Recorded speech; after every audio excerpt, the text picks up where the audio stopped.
And now a man who needs no introduction. Hey! Chet Chit Chat here with the lobotomy announcement. And I want to tell you, remember soccer? Aren't we due for another World Cup any day? Seems like 4 years ago. I was reminded of international football as I watched American football practice.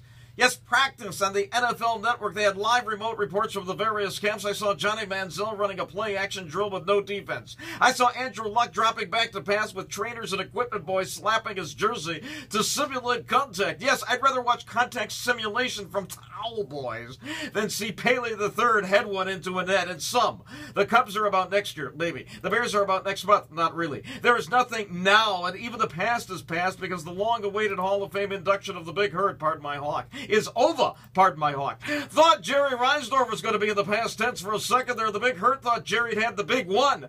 But the paramedics weren't thumping on his chest. They were checking his pulse on Friday in Cooperstown, and he had to be taken to the hospital. Biggest surprise there, that they had a hospital in Cooperstown. But let's not get distracted from Frank's speech. Well, Frank's about as good at rhetoric as he is in diagnosing emergency medical practices. We cannot all be Lou Gehrig, and let's face it, Gehrig wouldn't have been much without the fatal illness and the infantile PA system. Frank pretty much just read a laundry list of every one-selects player this side of Luke Appling. But what Frank lacked in eloquence, he made up for in emotion. Who knew the Big Hurt had such a big heart? He was the anti-Jordan. Michael dissed everyone at his induction who didn't believe in him. Frank thanked everyone. He was all gratitude. And he'd been so outwardly emotional during his career, everyone would have loved him. The great thing about hearing Frank was that, well, it was Frank, our guy, a made man. Yesterday, we considered ourselves among the luckiest on the face of the earth for a moment.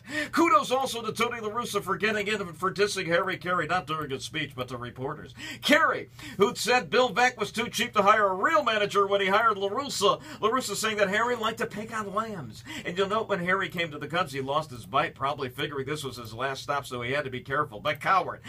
You can't beat fun bashing the revered dead. Well, maybe an Alderman Zalewski Helen Keller joke tops that, but not much else does. I could have new respect for Harry if in some parallel universe he had the audacity to ask Ray Rice, have you stopped beating your wife? Well, we could always simulate that contact between Harry and Ray Rice. Beat soccer. That was the lobotomy load on Sports Up Chet Chit Chat.